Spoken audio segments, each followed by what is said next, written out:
Hi, this week's theme is music and personal taste, but rather than talking about my favourite bands and just listing them like I did last week, I'm going to tell you why it is I like them and what their music means to me.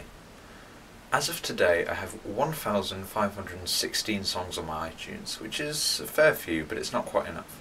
Anyway, even with all those songs, I don't quite understand music. I understand that there's instruments and you play notes and chords, and people sing to certain pitches and to certain notes, but the rest is lost to me. When I listen to music, I'm very much in it for the narrative and emotional meaning, rather than the actual quality of the music. Okay, I've written a script for this video, but I can't seem to remember it, so I'm just going to read it, and you're just going to have to deal with it. For me at least, so much more can be conveyed in carefully crafted lyrics and the emotion of a voice, rather than just music which is technically good, but lacks soul. So the music I listen to I obviously have to like the sound of, but I'm more likely to really enjoy and obsess over about if there's depth to their music.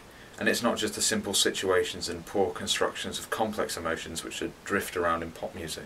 Ian Curtis, the lead singer of Joy Division, who are one of my favourite bands, would only listen to music if there was notion of a struggle or some sort of emotional trouble, causing him to listen to people like The Doors and Bowie, which heavily influenced his writing style.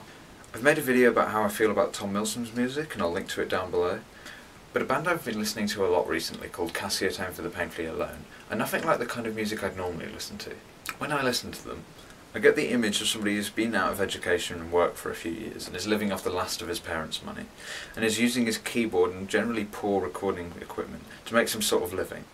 And the music that comes out of that is just fantastic. His music feels very true to life. 3 or 4 minute tales of things that have happened to him or his friends, tales of horrible old apartments and letters never sent. He makes music that you can really immerse yourself in and expresses everything he is feeling, intensified by the simple beats and music he plays under his words. To conclude, the music I like is I obviously like the sound of, but that's not the most important part. The most important thing is it being emotionally and lyrically interesting, and telling me something about the person who's written it, or giving me something I can relate to, emotionally or situationally. And it's not just a repetitive pop song. Thank you for struggling through with me. DFTBA. Zoe, I'll see you tomorrow.